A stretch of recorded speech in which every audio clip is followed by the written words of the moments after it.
We start at the beginning, and can you tell us the story of what's happened in your life from the very start?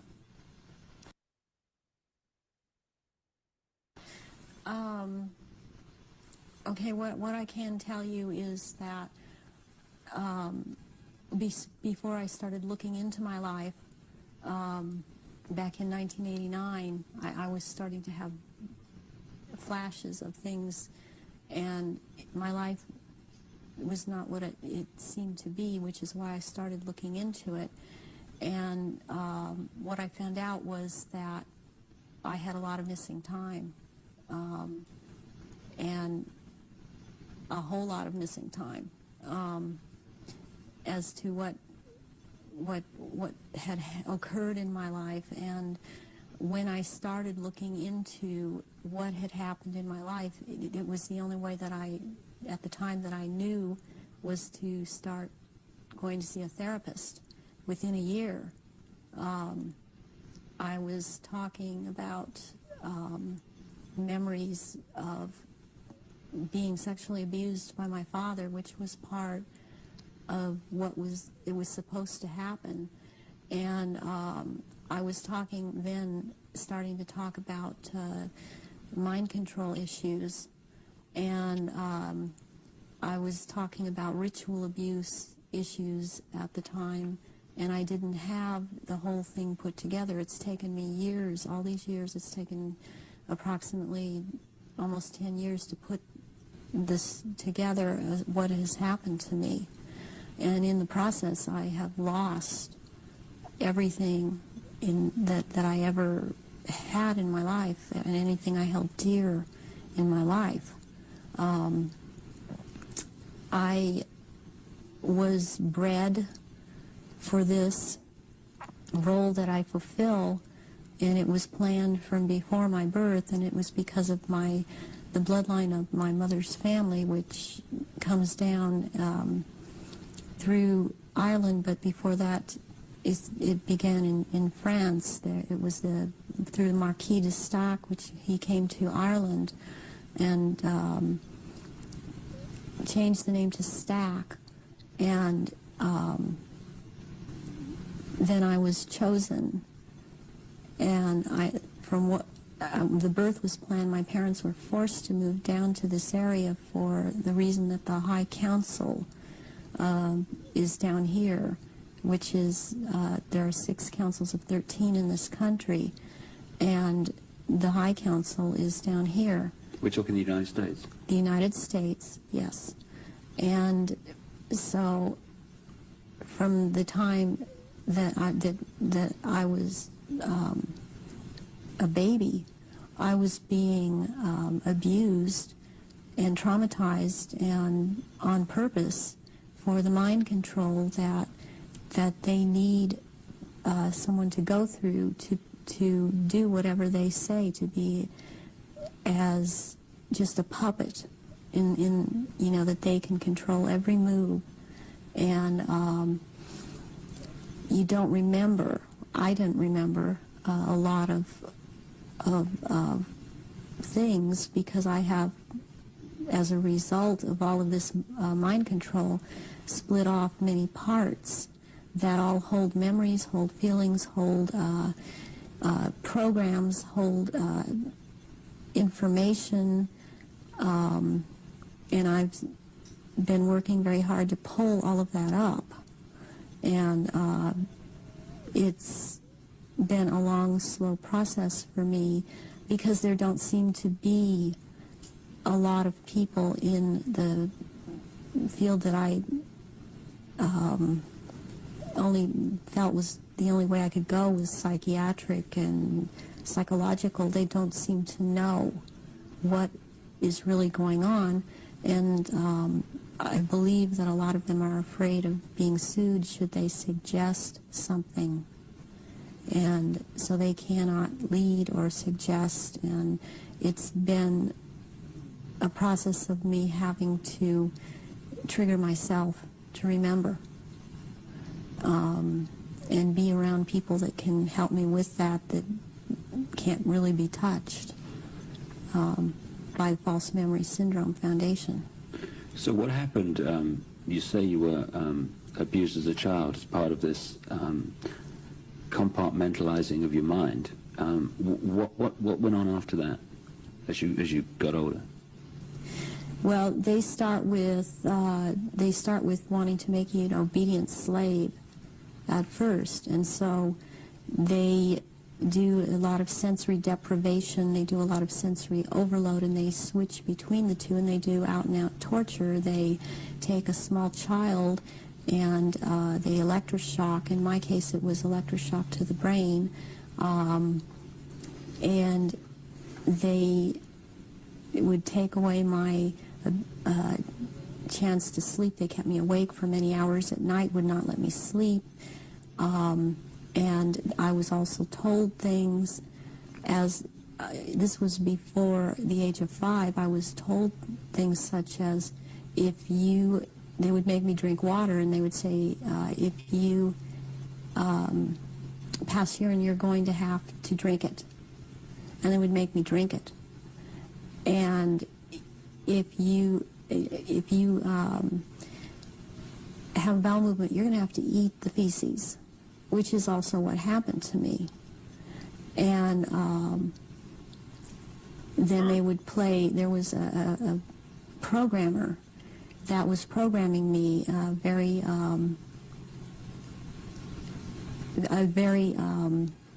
infamous person in history who actually has been in this country, and he was known as Dr. Greene. Who he actually was Dr. Mengele, from Josef Mengele, from the concentration camps in Germany, and he was he stayed a lot at China Lake Naval Weapons Station out here in Southern California, in the desert area. And I would be around this man a lot, and he used to tell me that the scar that he had on the left cheek of his face was actually from, he was into fencing, and that it was from that, but actually the scar on his cheek was from one of his own programming techniques, that he would put a child in a box and with a sword and tell the child to defend the box, even if it meant his own death. Then he'd tell another child to break into the box, and which this child would do, and then the other child would then jump out of the box and shove the sword or the lance straight through the other child. And at one point he got into it where this child actually got him in the face with the sword.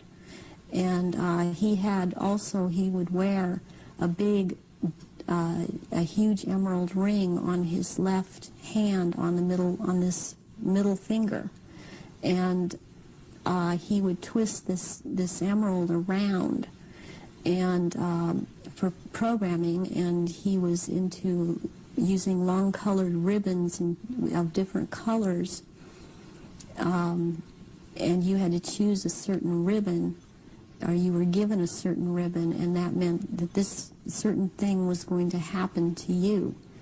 And it was like picking sticks out, or drawing sticks out of a hand, out of someone's hand. I saw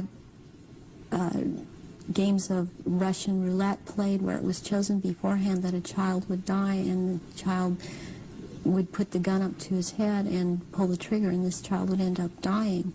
But it was meant to scare all of us, to keep us in terror, as there were many other children that were around me that went through the same thing. I have run into people from my childhood that have known me, and I've recognized their names, and even if they change their names and change their hair color, as I have done, they have recognized me, or I have recognized them, and I know their name, they know my name. There isn't any way for this to have happened. It's just beyond coincidence. And when you get older, I mean, they start taking, this programmer in particular, Mengele, would take me to rituals. I went to rituals with him all over this country and in Britain and in France, and it was known by intelligence agencies in this country that this man was here. They brought him here. Is that Project Paperclip you're talking about? Yeah, through the OSS. And my family, or my so-called family, are all DID. They have not. They are very well programmed, and they have not sought help. They have not gone in and tried to figure out what's happened. They believe they've had this certain kind of life that they've had, and as far as they are concerned, I am crazy. And they have much different memories of what I have, and I was always told certain things by my parents that my sisters were never told. And biologically, I have to add at this point that my mother is my mother. I am not biologically related to my father.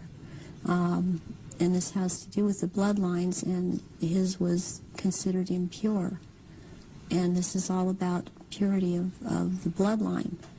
And that is why I am involved in this. There are people that are involved in this that it is not so much because of bloodline, but they have the ability to dissociate and be used as slaves by these people.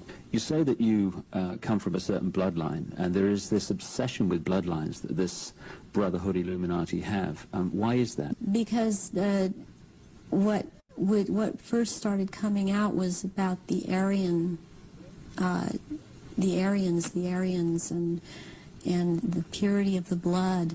And what it's all about is that the blood and the menstrual blood contains something that is important for the propagation of this race that is controlling things on this planet. And these people that are in the organization that the Council of 13 is under, and they have something called the Grand Druid Council or the Octagon, they're called the Illuminati. And the Illuminati are actually run by these 13 bloodlines, which are all of the royal families in Europe and in England. And they need the blood because they are, in fact, not human. They take human shape. They are reptilians. And they need the blood. The blood helps them maintain their reptilian shape, and it helps them maintain their sanity, and it helps them to live in this world because they are not from this world. Does that relate to what the Nazis call vril power and what the Hindus call the serpent power in the blood? Yes. The blood has something in it. It has secretions from the pituitary gland and from pineal gland, and it has a very strong drug in it that they also, I mean, this is the one that keeps them from going crazy, and it's like heroin or like endorphins, and it's much stronger. But what they need is, for it to be secreted in the blood, is they need terrorization of their victims before they are killed for their blood, or if a young woman is beginning to menstruate, they need the menstrual blood, and they have to terrorize them to get this to come out in the blood and be secreted in the blood. Is this the what other people have told me about, that at the point of great terror, like the point of sacrifice, there's an adrenaline that enters the bloodstream? Is this what they're looking for? Yes, that and this other element comes and secretes out through the blood.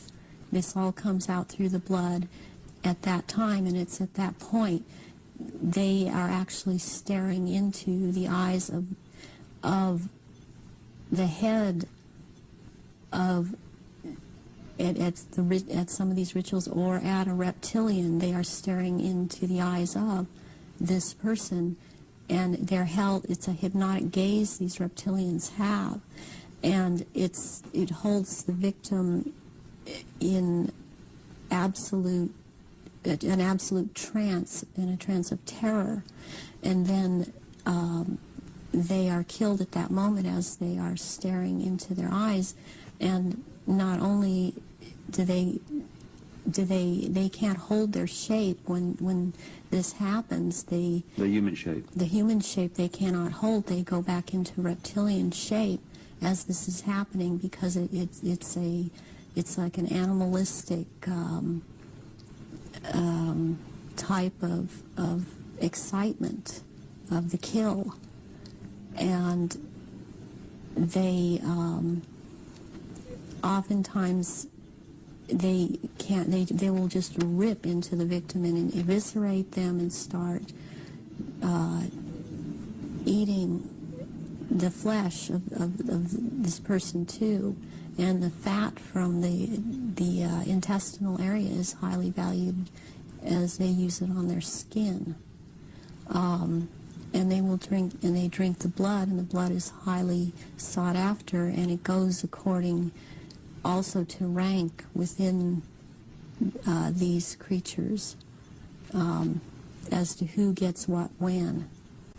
And their sacrifices have increased in the last, it started increasing in the early 80s. The amount that they were doing is increased. And they use a lot of druidic holidays to do this, but they have other days too. They've mixed all of these satanic and what are called satanic holidays and druidic holidays, and in order to have these rituals, which ritual seems to be important to them, but they also use it in order to drink this blood. They seem to need more. Have you any idea why it's increased since the 80s? So there are changes going on in the earth. It seems they're not able to hold their shape like they once were able to, and people see them shapeshift more and more, and they need the blood to try and maintain it, to try and maintain their human form. I believe there's a time coming that because of what I've been told, when they are not going to bother having to hold that human shape as they had to before, and they want that time to come. It's almost upon us. So when you're talking about the fact that the veil is lifting on these reptilians so that people can see them far more easily and far more often, does this relate in any way to the fact that there is this desire to bring in this rigid structure, including microchipping and many other things, across the year 2000, which has become known as the New World Order? Is that coming in because it is known that the people are going to see what the game is, and there has to be control of the people at that time? Yes, it's very connected. I started talking about the New World Order back in 1990, and I was very psychologically and physically affected so much by what was coming out. I wasn't watching television. I was not aware that certain individuals in this country, George Bush, were talking about the New World Order. I was talking about it because that is what was coming out, and knowing that the first time that inside of myself that I'd heard it was in conjunction with the Nazis, and that came from Mengele. And I started realizing that there was something going on, and then it scared me. And I didn't really look into it for years, but I was being harassed constantly. I was being told. At one point, I had someone telling me that I was being, and who was ex-Army intelligence, ex-CIA, telling me that I was being monitored by the National Security Agency. And I didn't have the whole story then, so I did not totally understand why this was happening. But yet I was being followed by cars or vans that said G12, G14, and in this last year, which has really been very hard, I've been followed by G41 vans, and I had to find out what those were, and that is naval intelligence. But this whole thing is going towards around the year 2000, and when they are going to establish themselves openly as a new world order, and it's headed toward that, and that's what everything is being prepared to or prepared for. And I have actually got I've got a sleeping program right now to return, because I've left, but to return for that time, and it's called End Times Programming, or Janus Programming. And Janus relates back to Nimrod of Babylon. Yeah, there is a group that used to be in contact with me all the time, and they stopped trying simply because I didn't obey them. They would be in contact with me all the time. They're called Janus, which is also the two-headed Roman god of change, and their headquarters is in Brussels, Belgium, in the NATO building. And they are a group of psychiatrists and doctors who are into mind control, and they are one of the many groups involved with the Illuminati.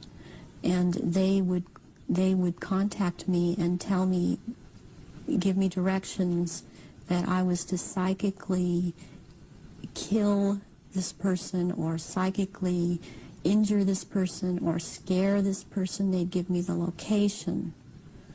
And I started questioning this, and I had a contact who since has seemed to have disappeared because she couldn't get the funding, and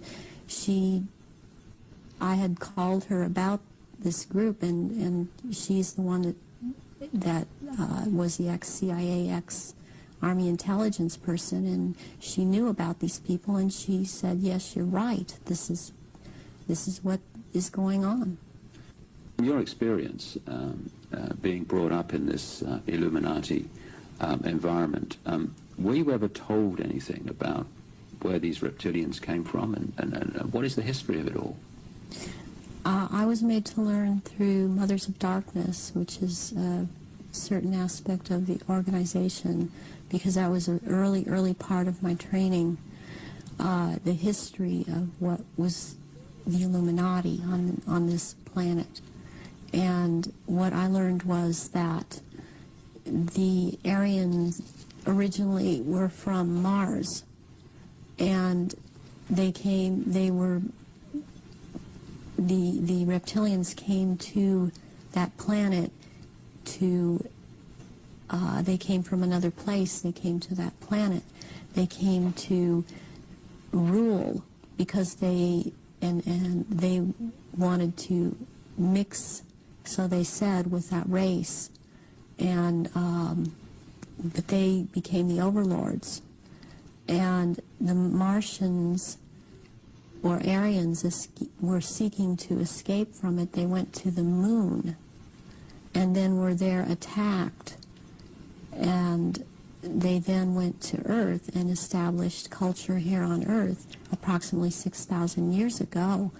And at that point in time, they were doing well, and they were mixing with the indigenous population of this Earth. They were getting along with. And then about 4,000 years ago, the reptilians arrived here and again began to take over, and they instilled themselves in different places underground in the Earth, and also this one part of them, the ruling part, took over and became involved in the politics and in the religion, and started controlling through these means at that point in time, and using the gods and deities that were believed in on this planet, started infiltrating into that and becoming that, and things started, blood rituals started happening, and since that time, that is the way that it has been. And presently, they claim to come from the Merovingian bloodline. They are all of there are 13 bloodlines in Europe that all of what are called royalty are developed from or come from, and they include the Aryans in this, and there's been a big push in this century. For example, when Nazis came into power, the fascists, talking about the purity of being pure and staying, the Aryan bloodline staying pure, and what it actually is all about is keeping the blue-eyed, blonde or light red-haired people, the bloodline's pure because it is more powerful, and what is in that blood for these reptilians is more powerful, and they need that. And when you start mixing it with people that were indigenous to this earth, then it is not as powerful. It has nothing to do with someone's skin color or nationality. It has to do with keeping the bloodline pure for their use. So blonde-haired, blue-eyed people are the purest from the reptilians' point of view, and that they want to keep that bloodline pure because of how they need to use it. Yes. When I realized that it had to do with blonde hair and blue eyes, I could not do anything about my eyes, and I am not able to wear contacts or I would have brown eyes. But one thing I did do was cut my hair off, because that was part of the rank I was. My hair was down to my knees, and I colored my hair darker. And there were times when after I did cut it off, they had gotten to me, and so the hair would be light red. But that is being in compliance with them. And I did not want to be in compliance to them. I want to expose them, and this is part of it. And I won't be what they want me to be. When you look at some of the ancient accounts, like the Sumerian texts and many other accounts, they talk about the gods interbreeding with humanity. Is this relevant to the reptilian way of infiltrating the human race?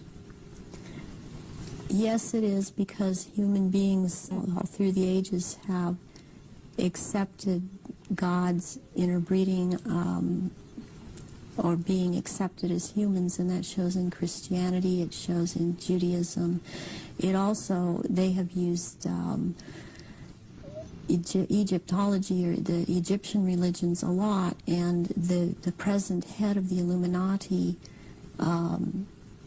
compares himself a lot with the Egyptian god Osiris and Horus, which is Osiris reborn, and also with the Arthurian legends of the Round Table, and he has a name.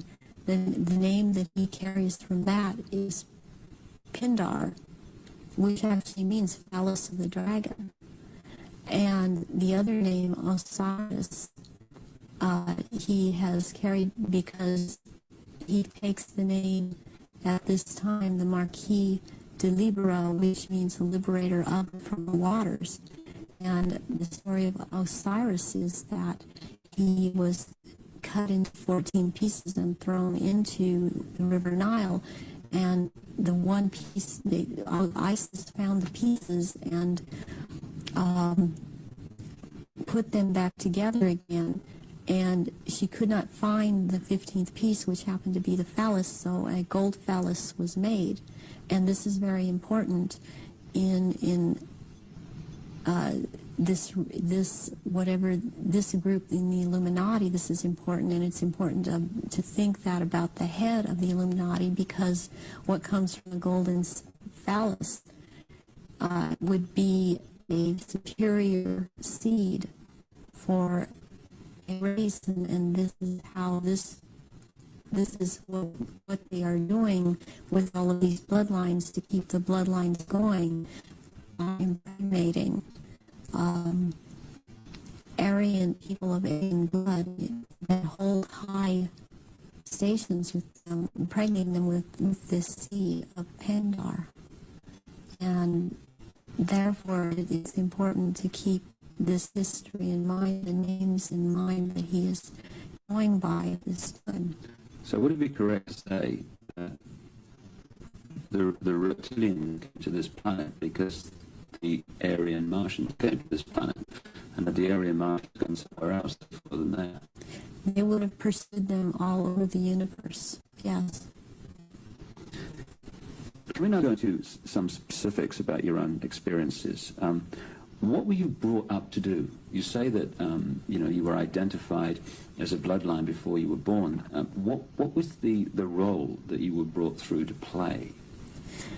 The role that I was brought through to play was, as in the Illuminati, was as a goddess. Specifically, the address is Mother Goddess, Starfire.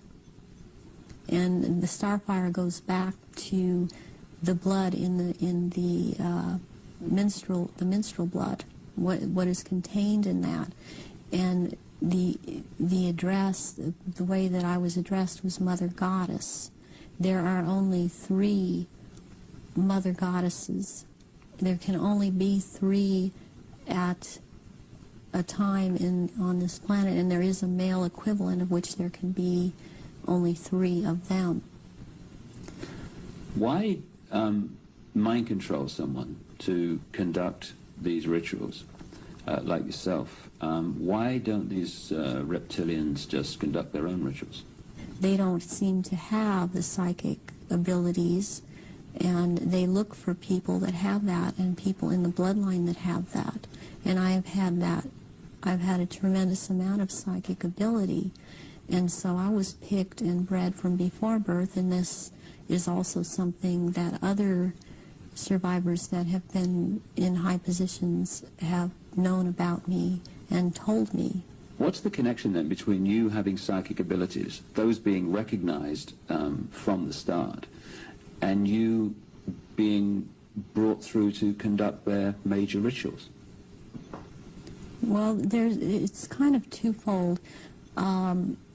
First of all, they needed the psychic abilities because they control or attempt to control events, because I would have the ability to foretell what was going to happen, and they needed the information to just try to control it to an outcome that was good for them.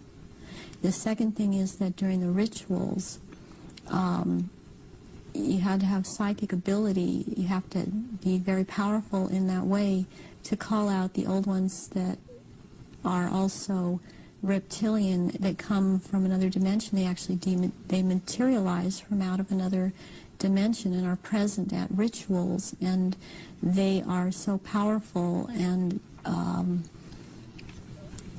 their presence is there's such an evilness about them, and they want out of this other dimension, and they can't, they have to be called out by someone who has that power, and the reptilians don't have this power. That's very important, that they don't have this power to call out these old ones that have to do with them. And what is it that humans have that the reptilians don't have, that means they don't have the power to connect interdimensionally, and some humans do? We have the ability to foresee, to be able to become vibrationally higher, and see into those levels, go into those levels, and in fact, agencies use this. They call it remote viewing. To go, these humans have the ability to go into the past, to go into the future, to go to other places, to astrally leave their body, astrally, and to see things and we've always had this ability, and it's like having the third eye, which they don't have. They don't have this ability. So during a ritual, these old ones are called out, and they are what Christianity would have called the demons. They are called out, and there is a circle that it has a hexagon in there, which is a powerful occultic symbol, and then there is a pentagram, and then there, in the middle of that, there is a triangle, and if you're the one calling them out, then you stand in the triangle, so that you're not devoured or taken by these creatures that come out. That creates an energy field around you, which they can't penetrate. They can't penetrate it, and they cannot get outside the pentagram. And they want out. They're always demanding to be let out. And so you have to be very powerful to keep them in line and to make them go back when it is time for them to go back. Why do the reptilians want to manifest these quote demons at the rituals? It brings power to the rituals. It brings power to them. They are told things by these entities, and they are encouraged to go on with what they're doing, and knowledge is imparted to them through these entities.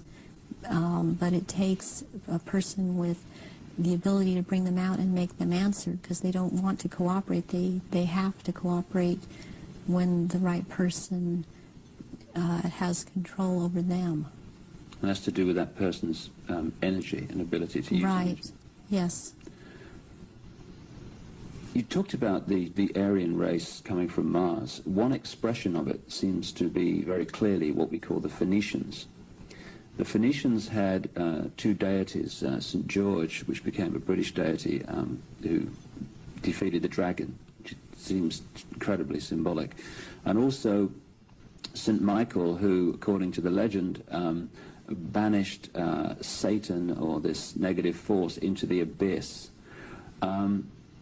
Is this symbolism of the abyss anything to do with the fact that these reptilian demons of another dimension are somehow locked in a time-space prison, and they can't get out, and they can only get out when they're brought out in that way?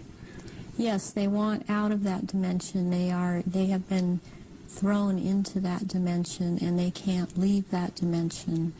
and that's actually what the abyss is about, is being in a different dimension. It's like something to do with the fourth dimension. And before I even knew, for example, what I was saying, or I realized what I was saying, I would be saying things to my therapist and other survivors that the fourth dimension was a dimension to stay away from. Not at that time understanding the whole thing.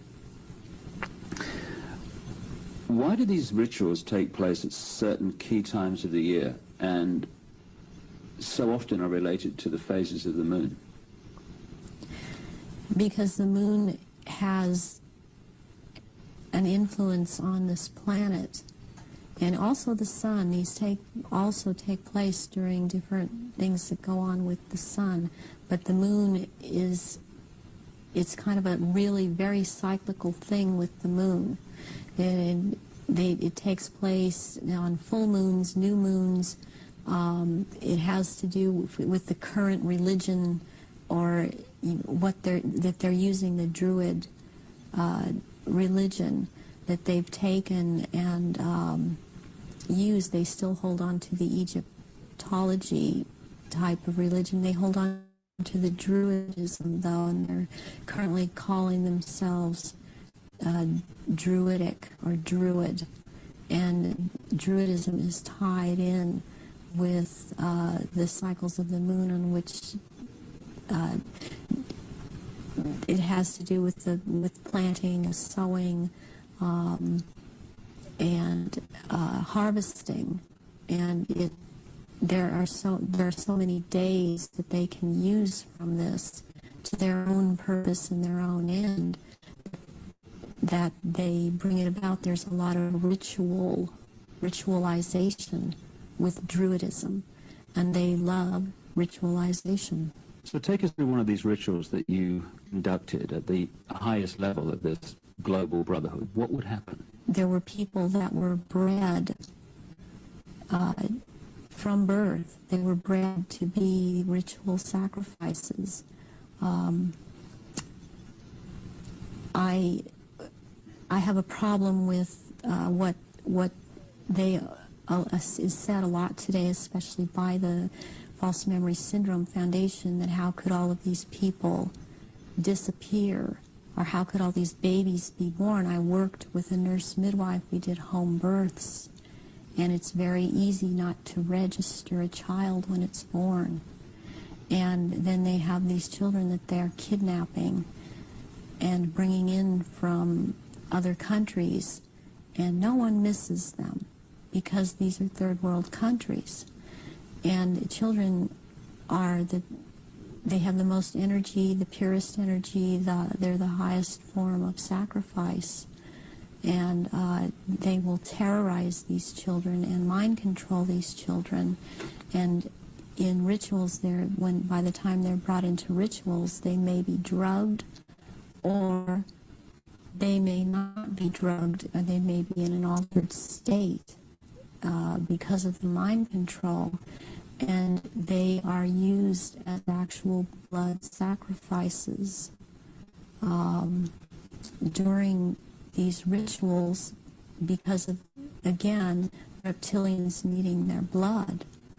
And they will take various organs from the sacrifices, depending on what date the ritual may, what the ritual may be associated with on that day.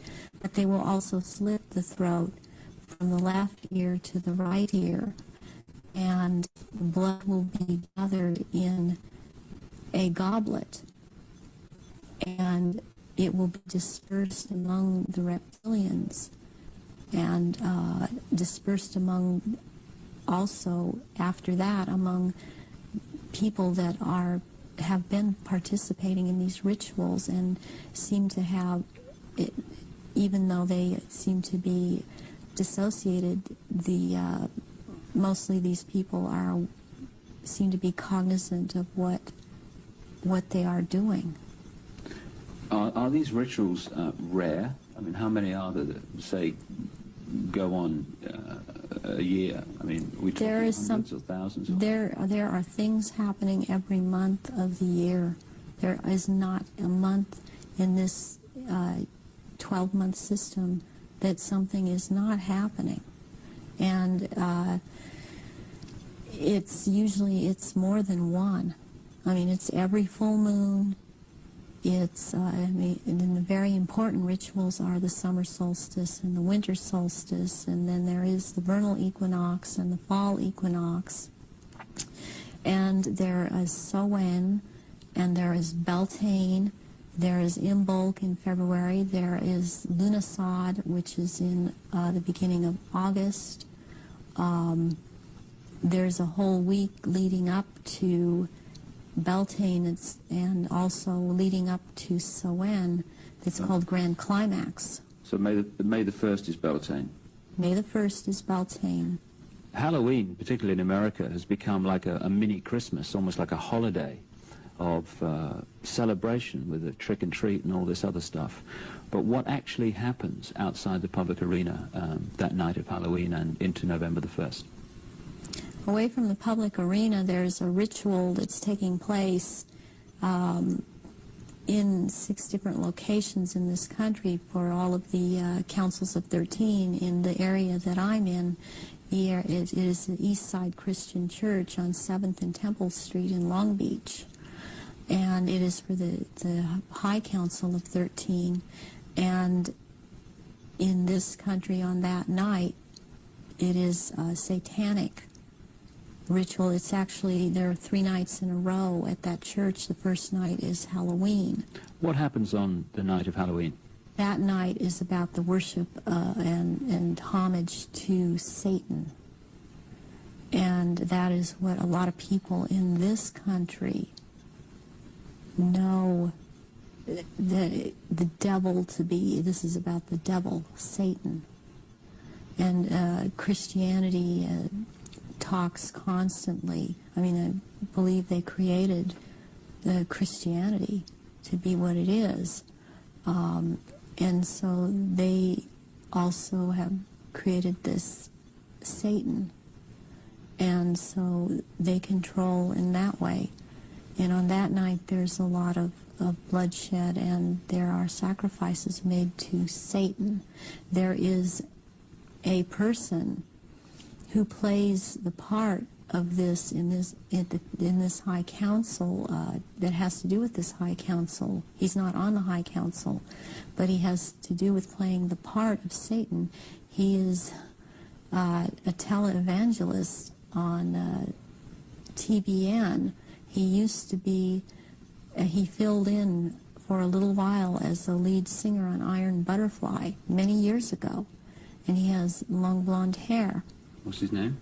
At this point, I don't recall his name, and it just, I recognize his face. I saw it recently on TBN, and then this is his cover, or he is DID, and he plays this part, the great deceiver Satan, on that night, on Halloween, at this church. And that is what happens on Halloween. And, I mean, what else, I must say, what is going on with Halloween in this country, it's just becoming so popular. It is also to desensitize people to the whole thing, and even this backlash Christian movement that wants to call it the Harvest Festival. It does not realize that the Harvest Festival has to do with Druidic religion. And again, they are still doing the same thing and celebrating the Harvest Festival. That's what the Harvest Festival is about. Are many of the so-called Christian rituals, because that's what they are, or festivals or ceremonies, are they actually to most Christians, unknowing representations of these satanic rituals. Yes, they are. One, for example, Christmas has to do with it's a time, it comes right after the winter solstice, which is a satanic or a druidic celebration. It has to do, there's a day in there called that day which is not a day. It has to do with the killing of the old king and the birth of the new king, which is a druidic day. On the 24th or the 25th at midnight, there is a ceremony that's specifically for children, and it's called the last bulb on the tree. Where does that come from? That is something that's used with children. It's part of programming them into the whole thing. And there were things that would happen to the child that hung the last bulb on the tree on Christmas Eve, as it was a common practice to decorate the tree on Christmas Eve, and the tree in itself is a phallic symbol, and it's paganistic. Christmas is based on pagan day, and back to Roman times, and Christians have given it, they think they have given it Christian meaning, and it means something else, and it does not. But there is the case with the last bulb on the tree that has something to do with what happened to this little girl, JonBenet. JonBenet Ramsey? Yes, JonBenet Ramsey. And this occurred on this night because of the day it has to do with. It comes right after the winter solstice, which is a satanic or a druidic celebration. It has to do, there's a day in there called that day which is not a day. It has to do with the killing of the old king and the birth of the new king, which is a druidic day. On the 24th or the 25th at midnight, there is a ceremony that's specifically for children, and it's called the last bulb on the tree. Where does that come from? That is something that's used with children. It's part of programming them into the whole thing. And there were things that would happen to the child that hung the last bulb on the tree on Christmas Eve, as it was a common practice to decorate the tree on Christmas Eve, and the tree in itself is a phallic symbol, and it's paganistic. Christmas is based on pagan day, and back to Roman times, and Christians have given it, they think they have given it Christian meaning, and it means something else, and it does not. But there is the case with the last bulb on the tree that has something to do with what happened to this little girl, JonBenet. JonBenet Ramsey? Yes, JonBenet Ramsey. And this occurred on this night because of the day it has to do with, and the ceremony that it has to do with. And there were rituals done on that night to these little children. So that is totally tied into it. I have heard that JonBenet's name is relevant to the rituals. Do you know anything about that? John Bay. John Bay is a satanic deity, or Satan. John Bay is a name for Satan. And that name is just closely tied in, and it's so close, and I don't understand why it hasn't come out, and that I know of, it hasn't been talked about. but that is why she was killed on the day that she was killed, and her family, as far as I'm concerned, her family is involved in this, and that there's always a price to be involved in it. She was the price. This little girl lost her life.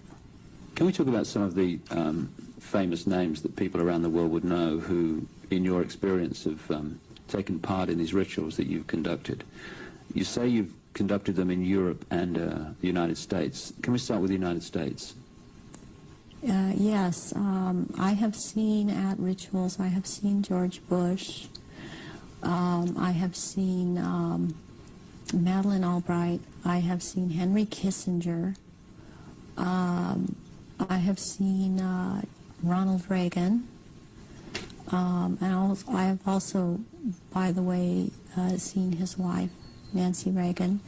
I have seen Hillary Clinton before I knew she was Hillary Clinton at the time at these rituals. She is involved.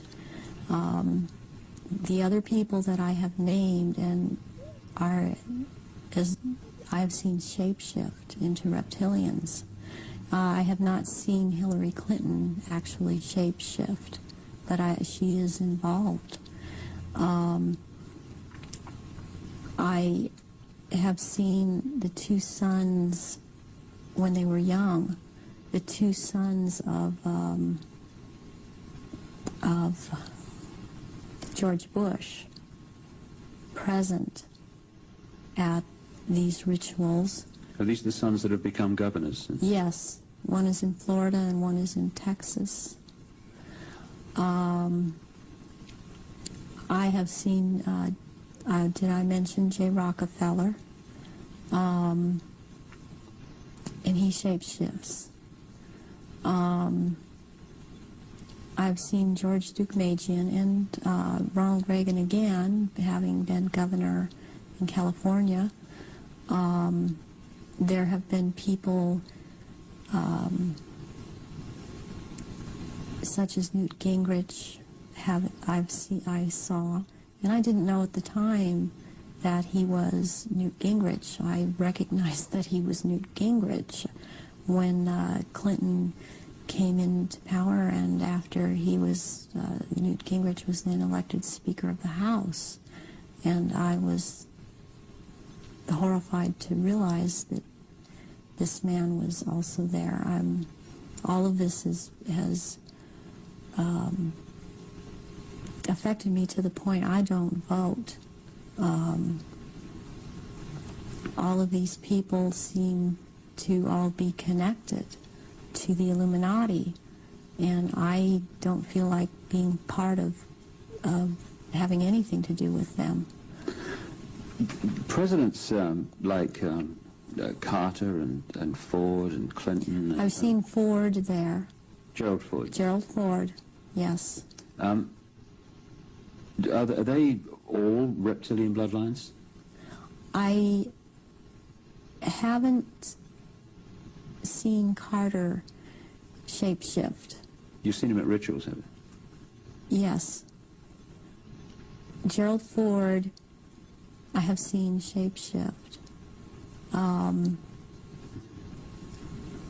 And Johnson, also. Lyndon Johnson. Lyndon Johnson. Also, Dr. Josef Mengele, who took me around to these rituals a lot of the time, was also a shapeshifter. And there were also people that there are people in the European countries that I've seen shapeshift and be involved. And this it doesn't surprise me any more than it does the people in this country doing it is just for some reason more shocking, and it cuts even deeper. Because I've seen the Queen Mother there, and I have seen the Queen there. I've seen Princess Margaret there. I've seen Charles there, and they shapeshift. And I have seen I'm not coming up with his name right now, but he was president in France after de Gaulle. He was there. I've seen him there. I've seen the Rothschilds there. I used to see the Rothschild that lived in England there, but the one that still goes there and is a shapeshifter, Guy de Rothschild, Baron Guy de Rothschild, has been to all of these rituals and has been over in this country under the name of Dr. Barrington and tried to program me and has impregnated me several times with eggs that were taken from me years ago and were impregnated with semen from Pindar and then placed back into my uterus. This has happened to me twice, once at age 39 and this year right before I turned 43. And I had told my therapist ahead of time, before I ever could have known that this had been done to me. And it's happened at a certain place in where I have been living in the San Fernando Valley. It's happened at a house on Tyrone Street in Sherman Oaks. And my understanding is that there have been other survivors that have talked about this location as having been involved with programming and so on. And he has, Baron Guy de Rothschild has tried to program me. All these years he has been trying to control me, get me back under control. And the Marquis de Libero is someone else that attends all of these functions and is, since he is the one in power, he attends all these functions. I have seen Tony Blair there, and he shapeshifts. I have seen Prince Philip there. They all have their quirks as to how they act, even in their reptilian form. And they all, I mean, they act, they don't act all like robots, but they have their quirks, they have their so-called personalities, but they are all cold-blooded. They would kill at the drop of a hat. I have even, since I've seen the picture of some people that are talking about this subject, I've seen them, when I've seen their pictures, I recognize them.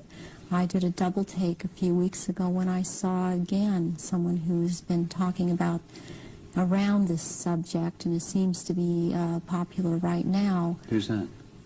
This man by the last name of Sitchin. I've seen at rituals, and he is a shapeshifter. And I did a double take when I saw the picture of him, because I recognize him. And there's another person that I've seen, this Gardner, Sir Gardner. That Lawrence Gardner? Sir Lawrence Gardner. and he had recently written an article that was out in Nexus magazine.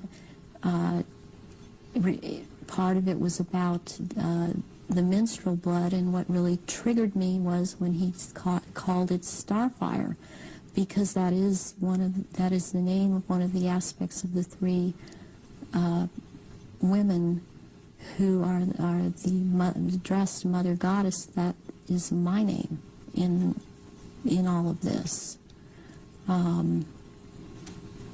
So this man, I have seen, he has lots of power within this sect of reptilians, and he's someone that you would want to watch out for outside of this too, as is this Sitchin person. What do you remember about Zachariah Sitchin? Zachariah Sitchin was someone in the rituals attending the rituals who was not a major player in as far as the rituals went, but was someone that others present did not make remarks at, or were very careful as to what they said around him. And he was talking about, he would be talking about doing away with people, persons that were in his way, or were putting out information that he didn't feel that he wanted put out. He is very much a disinformer, and that is his job, to disinform about what is going on with the Illuminati and with the reptilians. He actually warned me off from investigating the reptilians, interestingly. Where do the rituals take place that you've been involved in, involving the British royal family? Glamis Castle, Stonehenge, Balmoral Castle. I have reason to believe there's a church, and I think it may be Westminster Abbey, and there is a Mothers of Darkness castle or chateau in Brussels, Belgium. They've been there too. And also in France, the Marquis de Liberot Pindar has a castle in the Alsace-Lorraine region of France, and I believe it's in the Alsace region that he uses. And there are certain rituals done at that castle down in the dungeon part of that castle, and there's an entrance down there to underground places in the earth. And there is a natural formation of rocks that kind of glow green, and they keep menstrual blood in that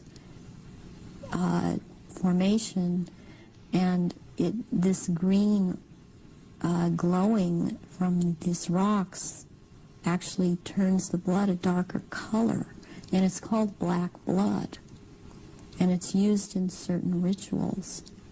But there are also, they keep small, there are smaller, less developed little reptilians that are kept down there. They're kind of pets. But one other thing that's also down there, there are eggs. It's like a nest of eggs kept down in that part where it's warm. It's very warm down there into this entrance, and these eggs are kept down there incubating, and they are the reptiles' eggs, and that's where they keep them. What are your memories of conducting the rituals for the royal family? What happened? What were they doing? One thing that sticks out in my mind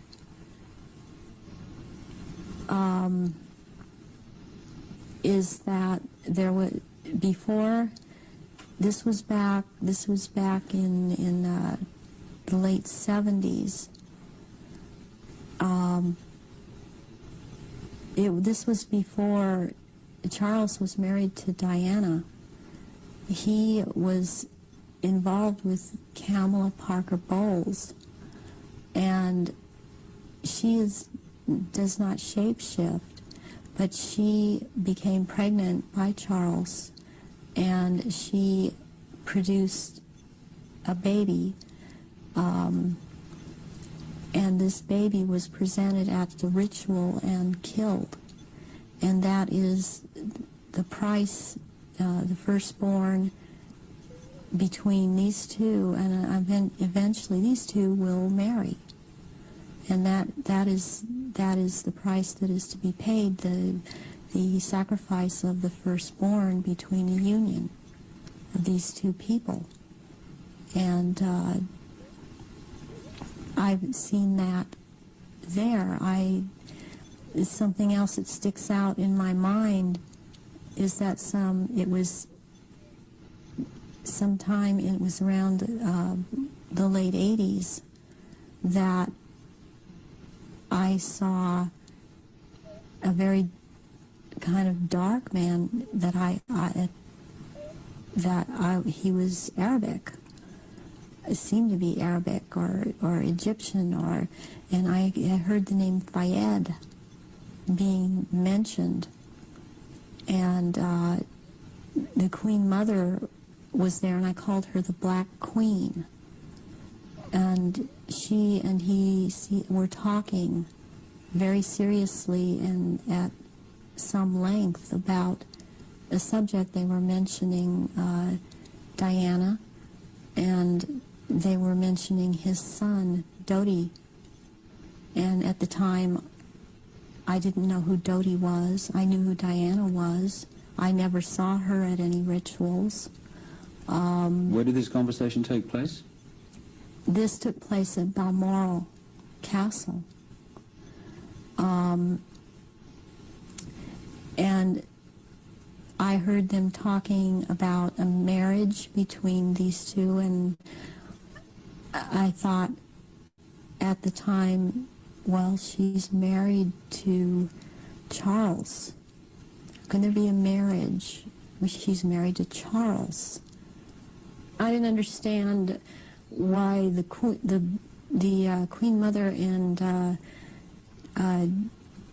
this person that I now know to be Dodi Fayed, because I heard Fayed, Muhammad al-Fayed,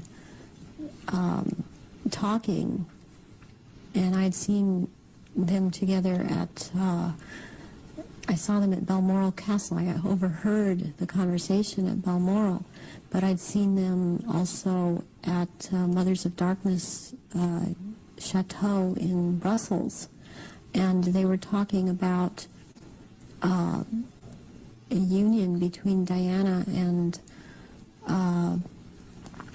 his son Dodi back in the late 80s, and I did not understand at that time, because I understood Diana to be married to Charles. I knew that she was married to Charles, and they had 2 children, and they were about to have another. And the Queen Mother, all I could pick up was that for some reason that there was a malevolence towards Diana, and Diana I had never seen at a ritual. I wondered what she knew, about all of this.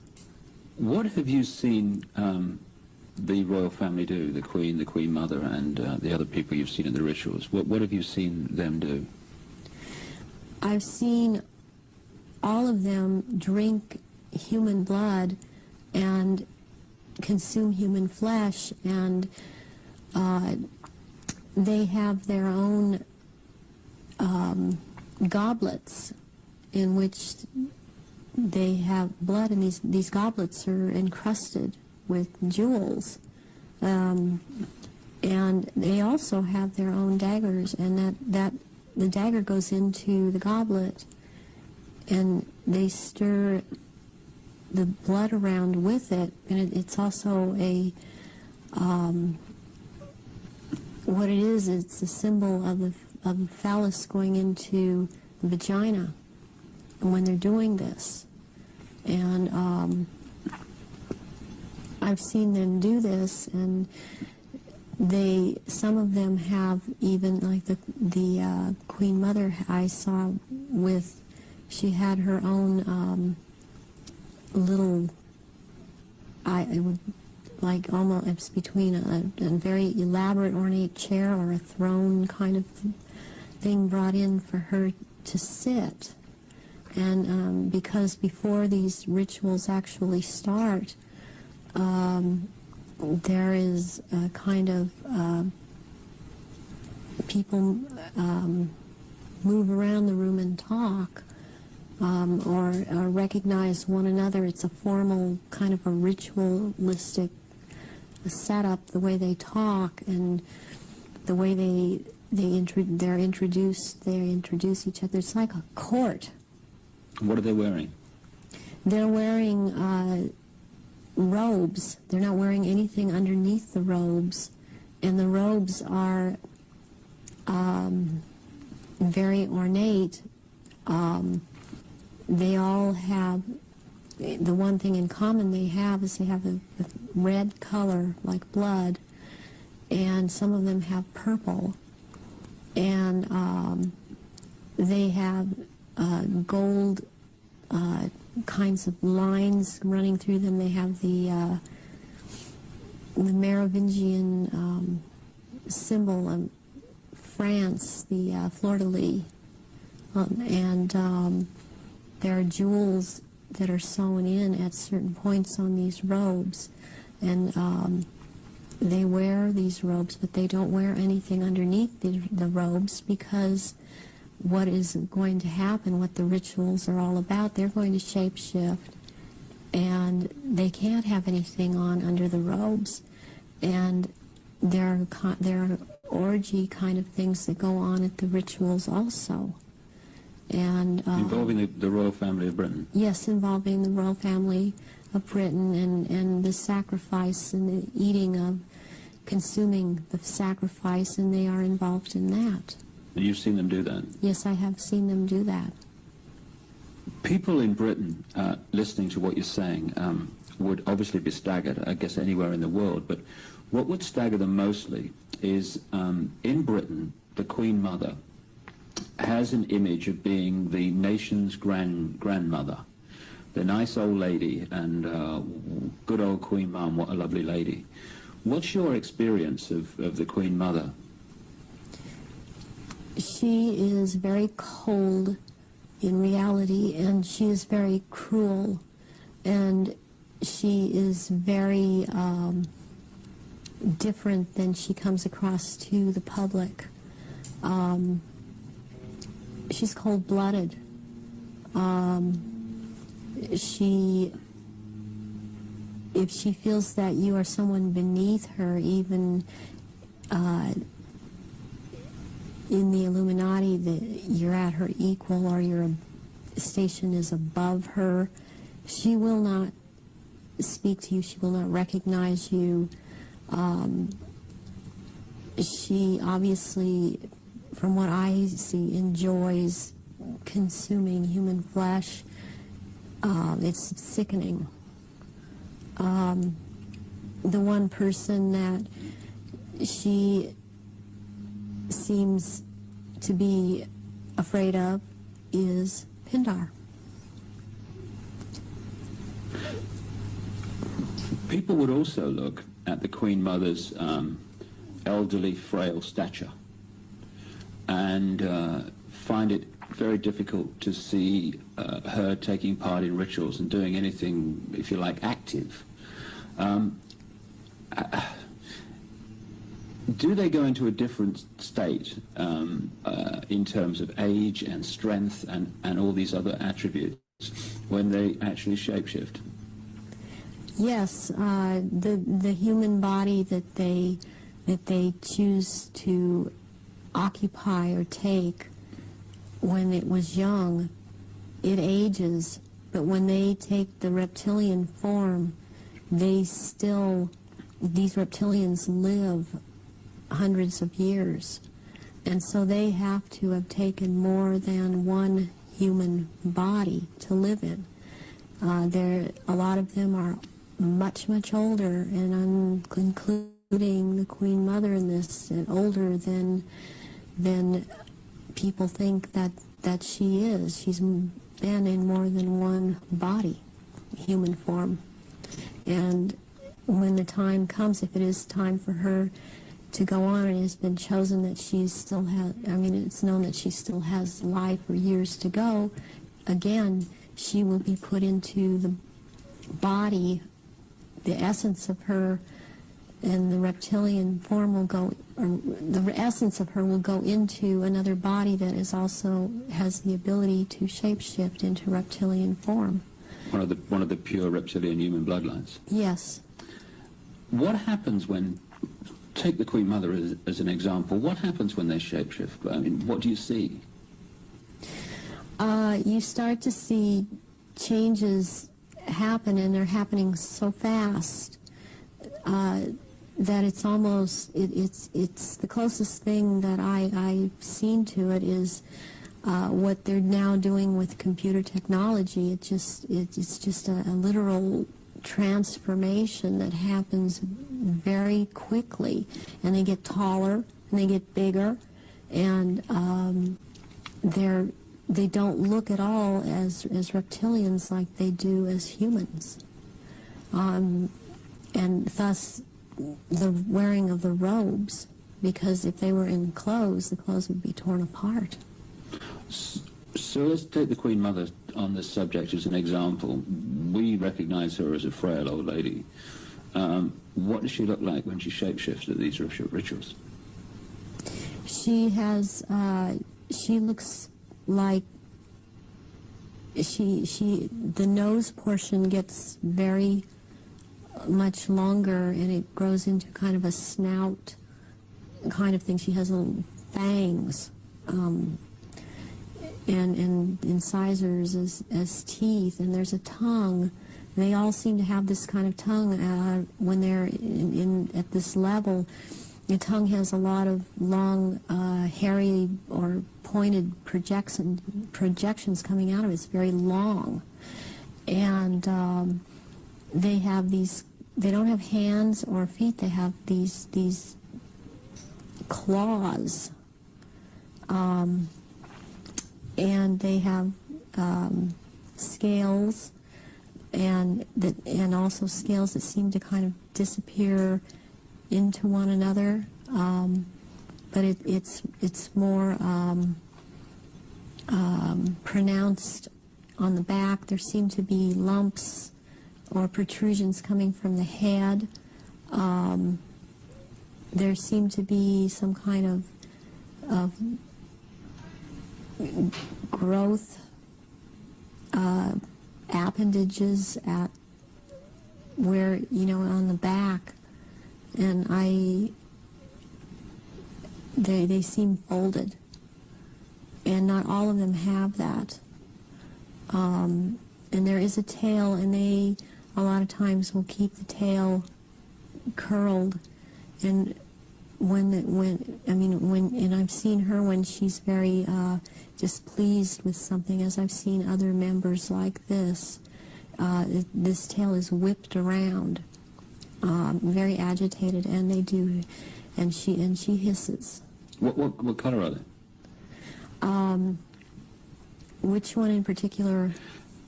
Take the Queen Mother as an example. She's kind of a beige color on the underside, and by the time you're going up around to the back and the tail and the top of the head and on top of the nose, snout, whatever, it's coming to a very, they're dark speckles or large speckles of dark browns. And the eyes, usually, they're large, they look like, they're very round, and they look like they're coming out of their sockets, and very protruding. And usually the color ranges from a beige to a gold to a dark greenish gold, and then there's this dark slit up and down, vertical slit. And and the eyes will look hooded. And when they look hooded, it's a very frightening thing, because it seems that when the eyes are hooded, they're about to do something. What do you mean by hooded? The lids come down, and it's almost, I guess it would be the same thing in a human as an expression of that someone's got an idea. And how tall are they when they shapeshift? They're just about 7 feet tall. Some are a little shorter, or to a foot shorter. Some are a little bit taller than 7 feet. So what would the Queen and Prince Charles look like in their reptilian form? As to height? As to general appearance?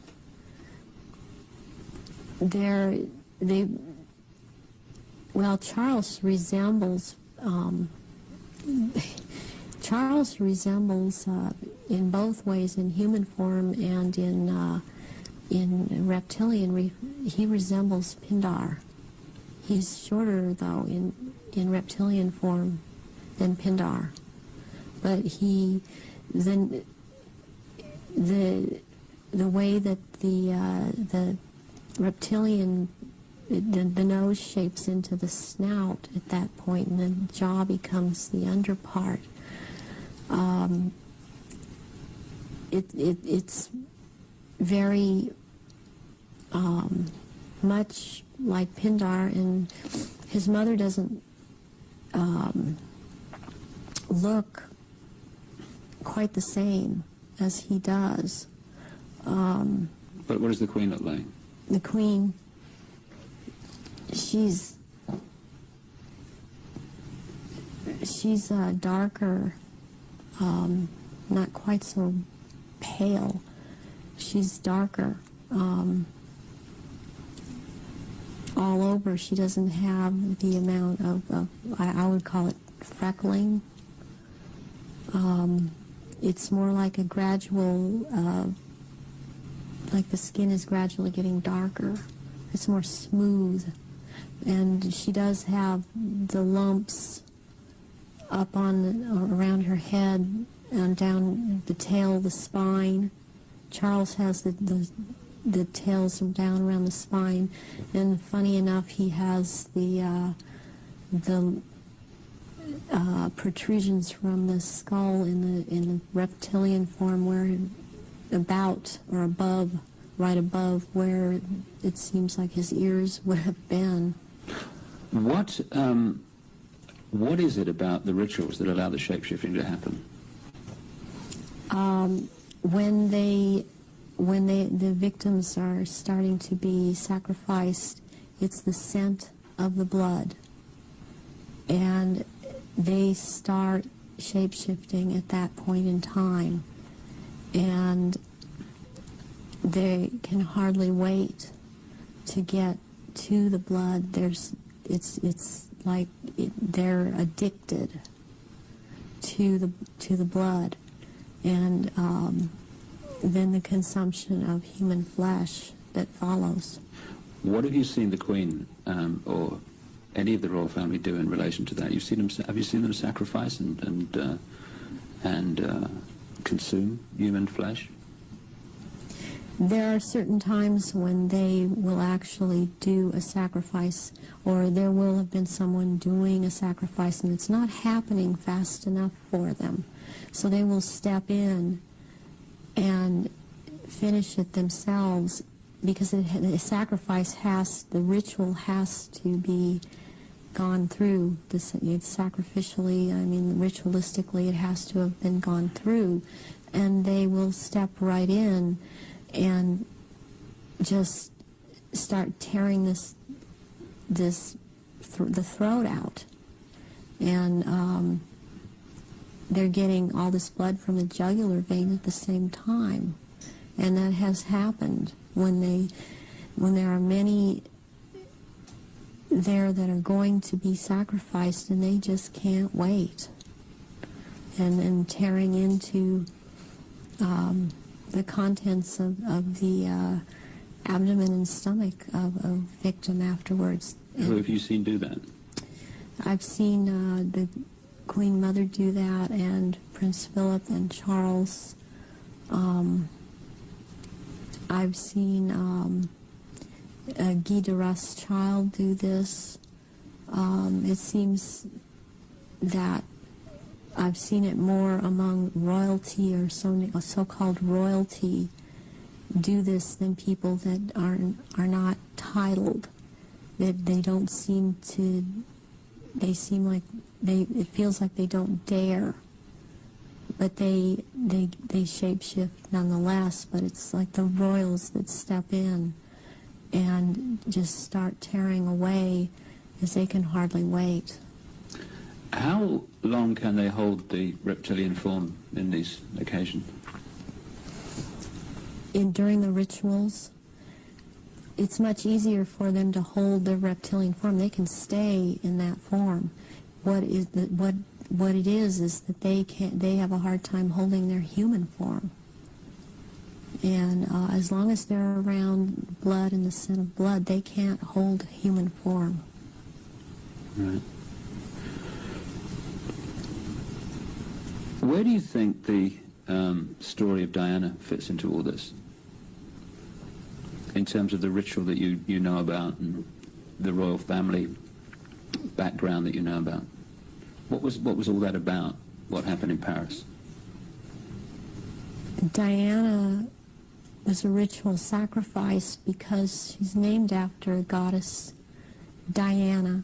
She was chosen from before birth for the purpose of which she served. I understand and very well, and am very empathetic towards Diana, because in a way it parallels what happened to me, to have served your purpose, had 2 children, and then be tossed aside. And to her horror, though, she obviously never attending a ritual, she knew something was happening, and she knew what was going on and could not be trusted to be at a ritual anyways. I don't think that Diana would have attended a ritual. I don't think that they could get her to cooperate in this because she actually saw for herself that this was going on after she married Charles. Was there any way, when Diana was married to Charles, without attending a blood ritual, that she could have seen him or one of the others become a reptile? They have a tendency when they're asleep to shapeshift, and they have to consciously hold their form, and when they're asleep, they have a tendency to not hold human form and to shapeshift into reptilians, and there could be other things that happen. You know, I'm thinking about the times that Diana would have gone through a menstrual period. Well, that would have also really triggered some of these people in the royal family that are reptilian around her to want to shapeshift, or any woman any human woman in that household that would be having a period that scent of blood would tend to cause a momentary shapeshift. What was the whole, what appears to be a ceremony surrounding her assassination? What was that about? The rumors that she was pregnant, the Egyptian Dodi Fayed, and the place where it all happened, which is an ancient sacrificial site to the goddess Diana. How does all that fit together in the rituals that you know about? Okay, the crone aspect of the goddess is Hecate, and the day of Hecate is on August 13th. And what is very prevalent in this with the Illuminati and what they've done with the Druidism and other and Egypt, the Egyptian religions, is they like to mirror the numbers. And so as like, for example, with the goddess Isis, her number is 18. When you mirror it, it's 81, and that is the number of the sister of Isis, Nephthys. And Nephthys was considered the evil sister to Isis. With Hecate, what I think happened here is that she was sacrificed, and it was a very important sacrifice because 3 people died, and it was a picture of the triad of Isis, Osiris, and Horus to them. Horus being the unborn child of Dodi Fayed that Diana carried, and was 3 months old, which is another very important fact, a number that's important to them, to be 3 months old. Sacrificial babies are taken in utero at 3, 5, and 7 months. And when I heard about this was a deal that I understood now had gone down. And she had to die in that tunnel because that tunnel's the passageway for Diana, the goddess. And she died at the 13th pillar again because of Hecate. And she died on the 31st because it's the mirror image of 13. And my understanding of what I get inside of me, and because I was told by Baron Guy de Rothschild last beginning of February, when he was in this country and he was there to try and reprogram me again and impregnate me, was that he was in the tunnel that night. He had to be there because not only was it a ritual death of Diana, this was also about taking her soul. And he was taking the soul of Diana, which no one else there could do. Whoever was present there could not do it. He could do it. And he was in France. This is the hypnotic stare you talk about. Yes. And drawing in the breath. And he had to be there to do this ritual killing, this ritual murder. This would mean that the ambulance team and a doctor that arrived within a minute of the crash coming the other way must have been in on this whole deal, or at least the people in charge of the ambulance team. From your experience of the kind of people involved in this Illuminati satanic network, do you think that's possible, that they could set that up? Yes, I do. I've seen a lot of things set up that if you did not know, if you weren't in on the so-called inner circle, or know what the Illuminati can do, because they depend on people not believing they're really there, you would not, you would have a hard time believing it. That this has been such a secretive group and worked in such insidious ways to infiltrate and control. And there are so many unanswered questions they don't seem to be able to answer about Diana that keep coming up, in spite of all the reports that come out, because there are people that don't believe what they're hearing. What would have been the purpose of creating such a clear and definite ritual in the assassination of Diana? What would be the purpose of that when they could have killed her in another way? Because it had to be done as a ritual, because they were going to take her soul. And it had to happen in the tunnel. It had to happen that way. It had to happen in that year.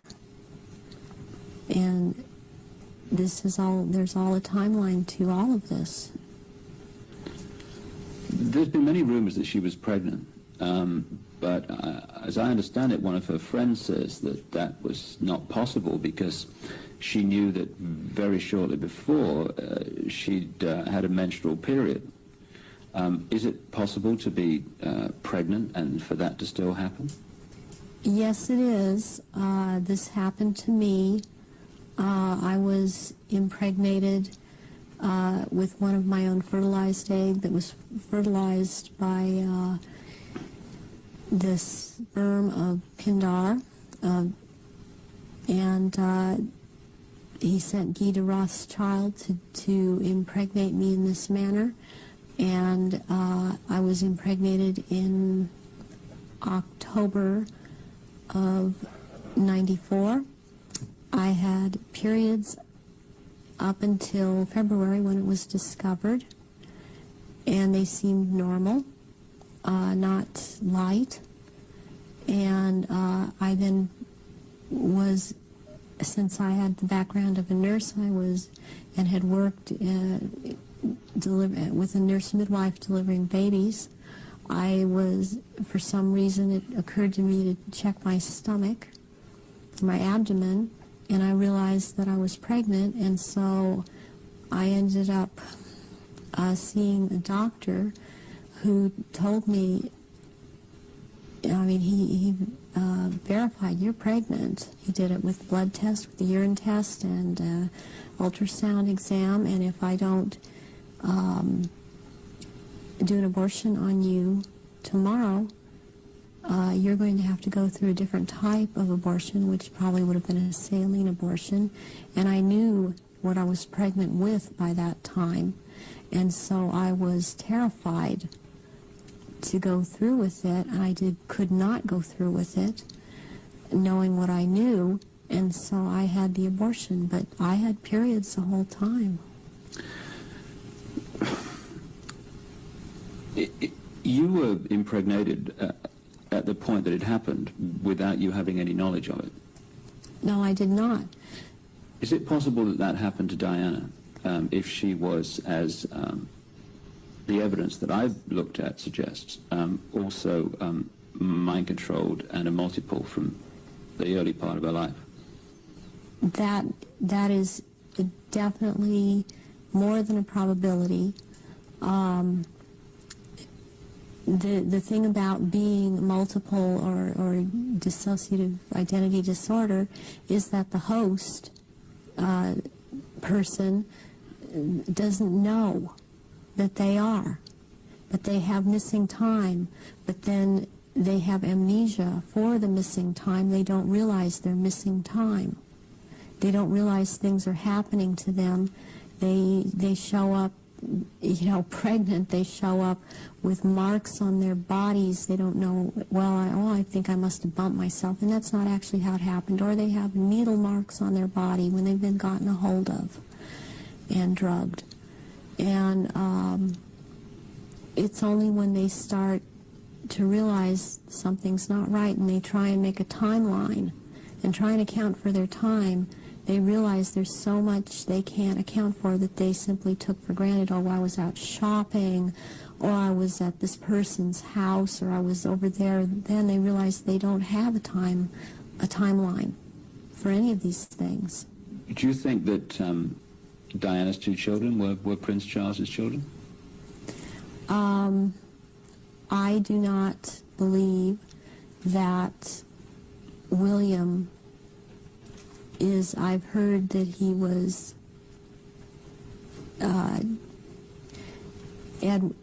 Charles's son. I've heard about someone else, and I believe that it was neither. I believe that this child of Prince William is the son of Pindar, and she was impregnated and she did not realize that. When you look at the ritual nature of all that, you've got Osiris, it would seem, symbolized by dirty fire. You've got Isis, symbolized by Diana. Presumably the baby quite obviously symbolizes Horus in Egyptian legend and ritual. Why create that in a tunnel in Paris at that time? What was it designed to do, to symbolize or whatever? It's to symbolize, it's part of symbolizing getting the world ready to recognize the Horus that is about to come upon us in the year 2000, as the year 2000 is the age of Horus and Osiris reborn, and there's a sacrifice involved, and the sacrifice is the mother, and the sacrifice is this child, and yet it involves another child who yet lives by the same mother. And you're talking about William? Yes, I am talking about William. What would have happened to Diana in your experience of the ritual, and what would have happened to the unborn child after the events in the tunnel in Paris? That Diana left the tunnel dead. She didn't leave that tunnel alive. That ritual, she had to die in that tunnel, and they had to take her soul in that tunnel, and they had to take the soul or developing essence of the unborn child, and in the hospital it follows logically, according to what I know about what they do, that they would have taken the uterus and the fetus from Diana, that would have been taken, and as a ritual that would have been taken, and they would have removed other body parts. And done what? Distributed them for high Illuminati members to consume, because this is a ritual sacrifice. Some strange things happened after that. Strange things happened all the way through it.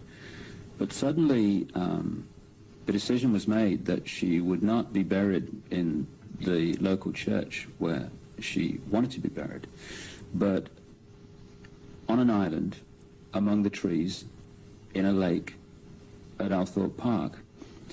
And Earl Spencer, her brother, claims through a dream he was inspired to put 4 black swans on the lake. Therefore, from your, again, knowledge of the ritual, what does all that mean? Why do that? Because 4 black swans have to do with 4 directions, 4 seasons. They have to do with sealing something for all eternity. To have for of something black, like that swan's figure in Celtic mythology, quite a bit in the Druid mythology. And black is the color of Hecate, and also one of the goddess aspects, the three goddess aspects that they have, the name is Black Flame or Black Star. And Black Flame means unto death. And so therefore the color black. And somewhere in there would be a flame. The decisions after her death to put her on an island among the trees in a lake and the 4 black swans were all, at least on the surface, taken by her brother Earl Spencer. Have you any experience of him? Earl Spencer, I have seen at rituals. He's definitely tied into it. Her family has been part of this. She has this bloodline. I have not seen him shapeshift, but he's tied into it. You've seen him at rituals? Yes, I have. Sacrifices took place? Yes, I have. What about her father? Any knowledge of him? Her father was present at rituals. Her father would have been involved way before Diana was born. For her to have been involved and watch her actions after she was married, cutting herself, being anorexic, being bulimic, these are so indicative of someone who has been involved in mind control, has been hurt, and has been forced to follow mind programming. That this would have started when she was a little child, and her father would have been involved. So if they got her into this mind control stream from birth, presumably they would have been able to shape events right from that point to the 13th pillar. Yes. Yeah, they would have. When somebody becomes what we call multiple personality disorder or dissociative identity disorder, there are many programs that are induced, that can be induced at any point. I mean, you've got the machinery in place when they're a very small child, and as they're grown, they can install programs at any point and have different parts hold these programs, and they can be made to do just about anything. They're taught things such as red light is a green light, go through the light. They drive faster than they realize they're driving. They are able to memorize or see, just glance at something and right away just pick what the point is that they're going after for some reason, or they can memorize phone numbers in just a glance. The car hit the 13th pillar, driven by Henri Paul, who was missing for 3 hours that night, a man who's been connected to both British and French intelligence. Given the obsession with the number 13, it seems beyond coincidence that with all those pillars in the tunnel, it hit the 13th. Is it possible to mind control someone like Henri Paul so that at speed they could pick out the 13th tunnel, the 13th pillar? Yes, yes, it is. He also, it's very, very possible that he was drugged and programmed in the time he was missing. It's possible for him to have taken medication but not have it affect him at all. Does that include alcohol? Alcohol also, yeah. And then maybe later or not, it would affect him, depending on if that's what the program was for it to affect him. But it might not affect someone at all. I've been through this myself, so I know this to be true. And what happened to you in this instance? It was a very bad time in my life. The one time in particular I'm speaking of, where my then husband told me that he wanted a divorce, and I took approximately 8. I don't remember what the dosage was, but 8 Xanax pills in front of him, and I drove from where I lived in Orange County to the Norwalk area and went to see my therapist, who was holding some groups in this area, and I did not feel the effects of the pills at all when I drove to see him. I did not feel the effects of the pills at all when I left there an hour and a half later. And I had no car accidents. I was not stopped. My driving skills were very good. And I've seen this happen with other people that have had the mind control programming and this DID, and you just swallow up medication, and one part holds on to it, and it does not affect the body. So if you're in a compartment that is not connected to taking the pills, you're not affected by it. But if you were put into that compartment that took the pills, if you like, you would be affected by them. Yes, and you can also have, what they can do with you is have a whole bunch of altars or parts lined up that, okay, you will be out from this point to this point, and then you, this next part, will be out at this, from this point to this point. They can keep going like that. It can be a very complicated, long thing, but they can line them up that way. That's the way the programming goes. Do you think this could explain the apparent mystery of a alcohol reading of Henri Paul that was equivalent to 8 Scottish on an empty stomach, while the video evidence of the Ritz Hotel security cameras is that this was not a man in the minutes before he drove Diana into the tunnel that was in any way at that level of drunkenness? Yes, that can very well explain it. With this kind of mind control programming that they do, once you go into that mode that they want you in, you can be hurt and in a lot of pain, or you can be drugged to the gills,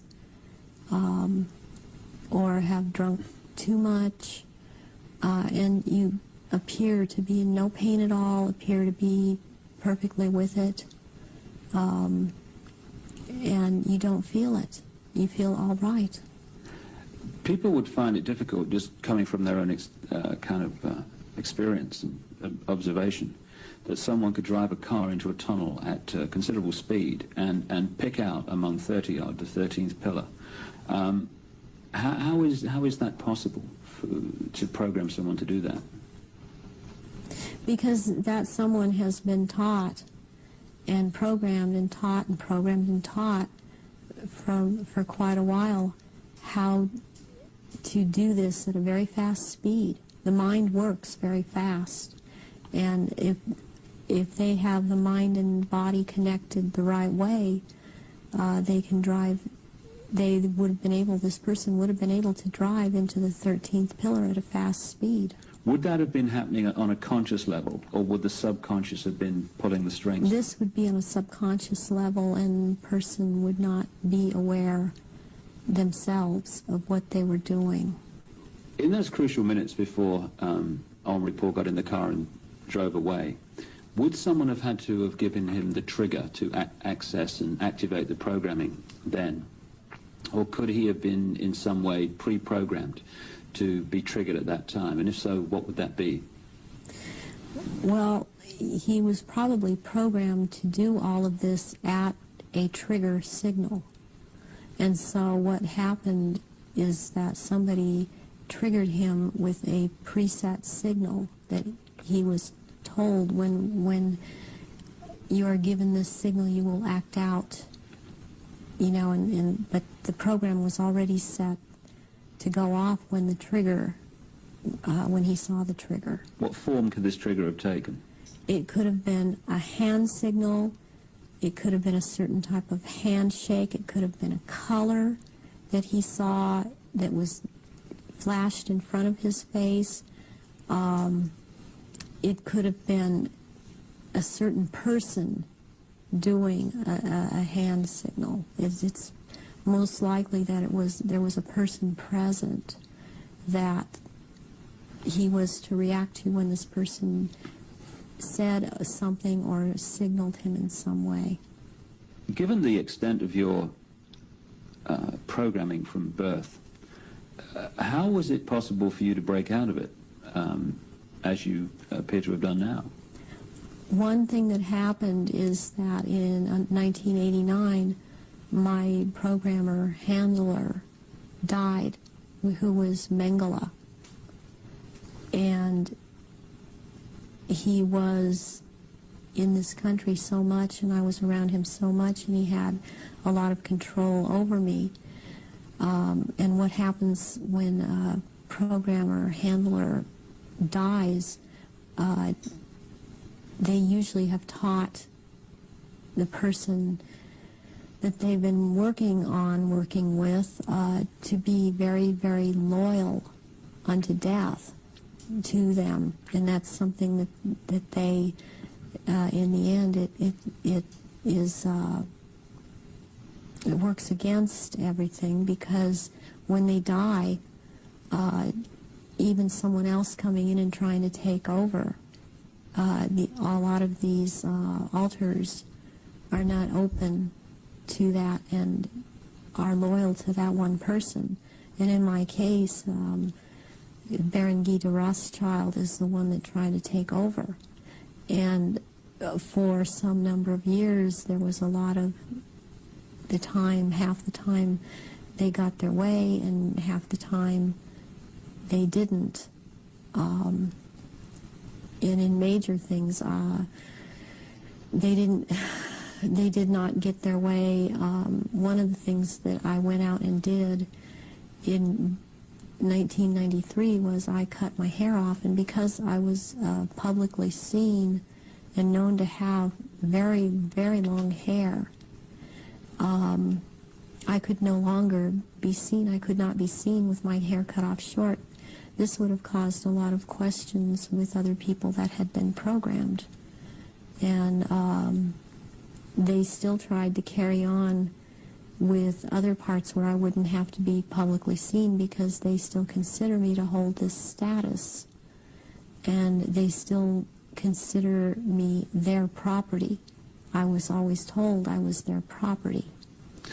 One question that people would ask is, given all that you know, why don't they just take you out? They still have plans for me, and this was told to me just a few days ago by someone else who has spoken with Baron Guy de Rothschild, that they have plans for me, and they plan to try to have me back because of the psychic abilities, and that is not going to happen. In the little bit of tape we've got left, could we just turn the subject to the jewelry you've got to your left there? What is that? Was that part of the rituals that you were involved in? The first one, this is a child's ring. It is a 14-karat gold white, or 14-karat white gold ring with a diamond in the middle of a hexagram, or a hexagonal shape, and it looks like a hexagon if you were able to look closely at the diamond. This was returned to me by my ex-husband, who told me, well, this was in your daughter's clothes. And this was a message to me, and it was a trigger to me for him to do this. Very, well, any high-ranking survivors that I have talked to that know of this ring know that it's from Mothers of Darkness. And it would be very unusual. I mean, I don't know of anyone else that has a ring like this in their possession at this point in time. And what's the necklace? The necklace here is made out of copper, and it's very Egyptian, and it was given to me when I turned 19, and that's an important age because you really start at the position I was at, having these psychic powers in full effect and being allowed to do this in full effect during rituals, and this was worn during certain rituals. Why copper, and why have it at all? Copper is a transmitter. Copper has always been used in the occult.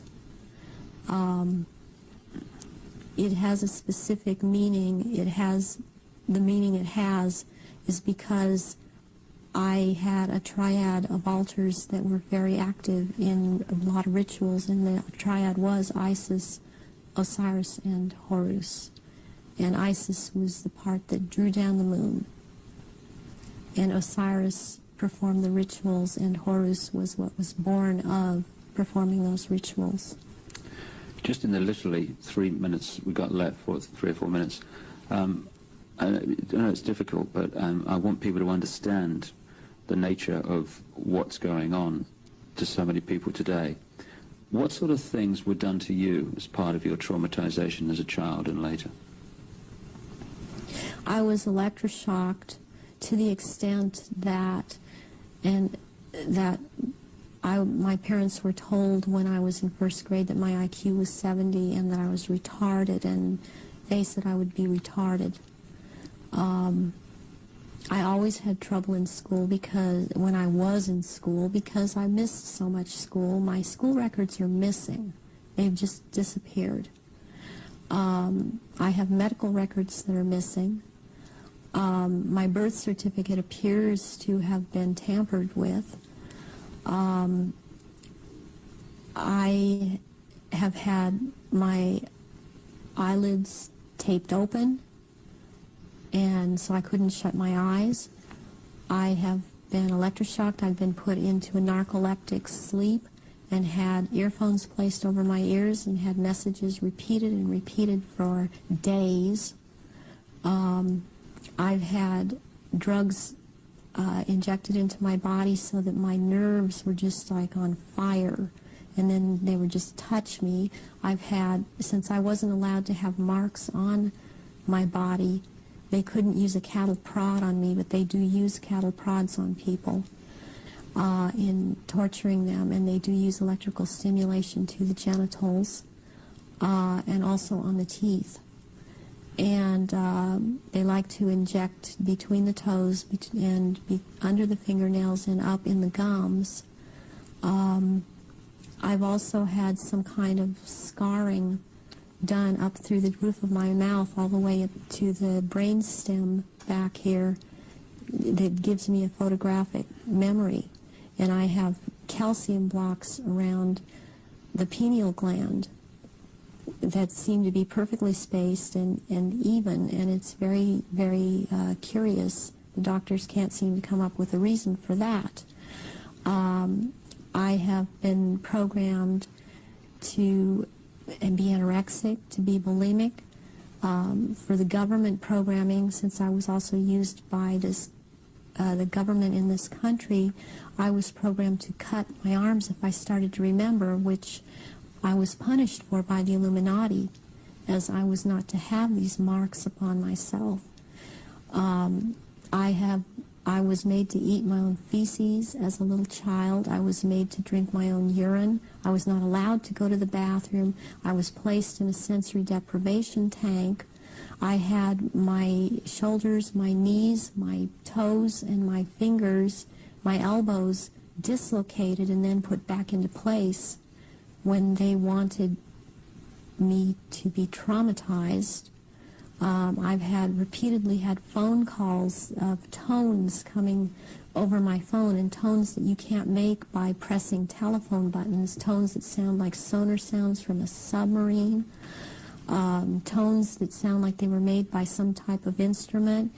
And I have had directed energy used on me, ELF, low-frequency electric waves used on me, microwave energy, and this in turn has created two different, would hear one tone in one ear, one tone in different tone in the other ear. It creates a third tone. They're called tritones. They change the electrical activity of your brain waves and to put you in the state they want you in. I have been programmed to run through red light, thinking it's green. There's been a lot of programming done around my children. They've used my children against me.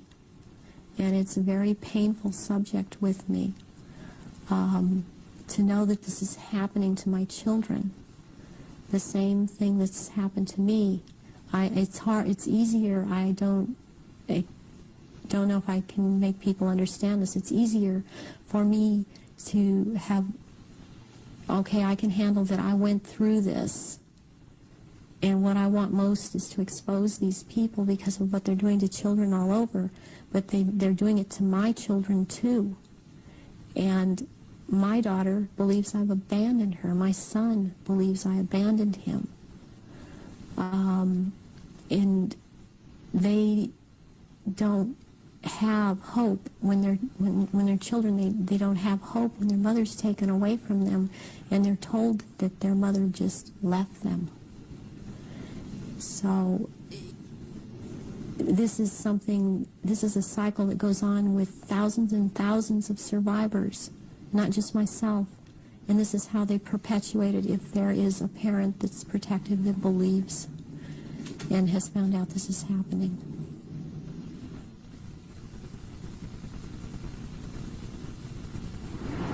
The astonishing revelations of Arizona Wilder, a very, very brave lady who's chosen to stand up and be counted. And only by enough people doing that is this nonsense and this manipulation going to be brought to an end, as it is in the next few years.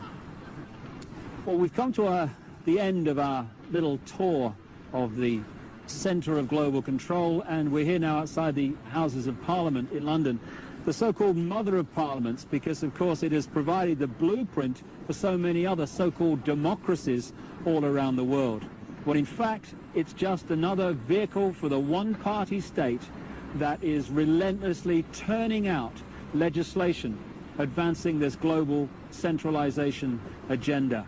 Not a place of democracy at all, a place for legislating the agenda into reality.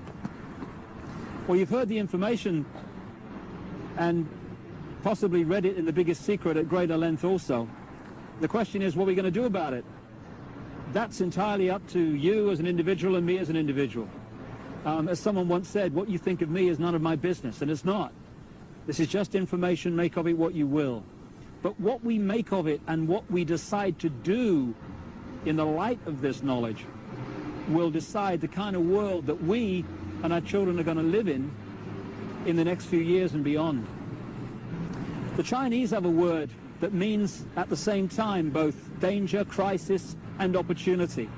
And that's the situation we're in now. Yes, there's a crisis. Yes, there's a danger of this global fascist state becoming reality, but it's also an opportunity to wake up and make the change that will turn this planet from a prison into the paradise it once was and the paradise it will become again. And that is about choice. Choosing what we do as a result of what we know.